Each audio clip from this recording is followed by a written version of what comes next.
Everyone's right to plan when they want to have a family and be able to decide exactly how and when and why and where I want to have a baby. And I believe that is a basic human right.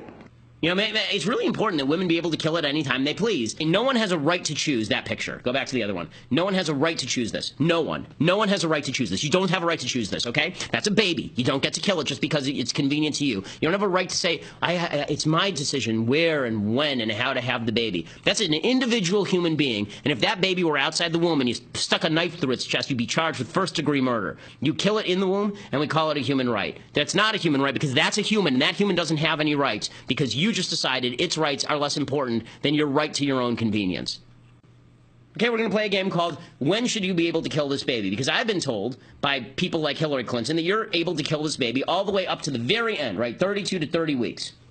Right? And that's when the baby is fully formed. It can be born alive. It is a fully formed human being. These are not balls of tissue. These are not clusters of cells. And I'm sick of being told that it's just an abortion. I don't like the euphemisms. It's not a termination of a pregnancy. It's a termination of a human life. Okay. So when is it okay to kill this? When is it okay to kill this? Is it okay to kill this thing at week 14? When the heart is pumping several quarts of blood through the body every day? How about month 4, when the bone marrow is beginning to form? How about that?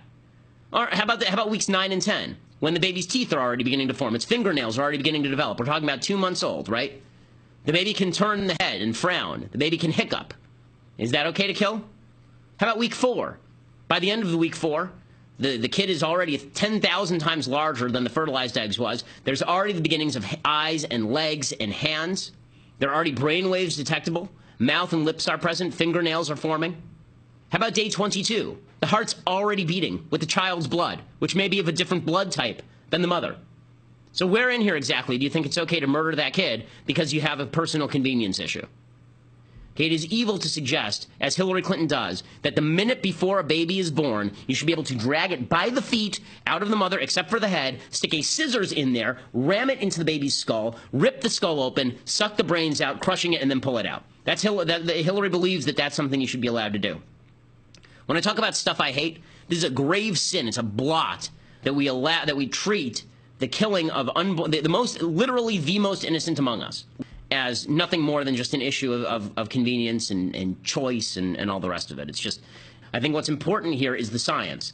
And I think you're talking about the creation of a unique human life on day 1, and you can see it, and you can see the growth. And if you're willing to point out to me where it is that this becomes a human as opposed to a ball of tissue, then let's hear it. Let's hear it. I've gotten tweets, by the way. I tweeted this out earlier, and somebody said, well, the brain waves only start at week 20.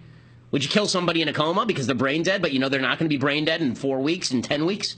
Would you do that? Would you pull the plug on him, knowing for a full-on fact that if you just wait a few weeks, that person's going to be fully functional again? Would you do that?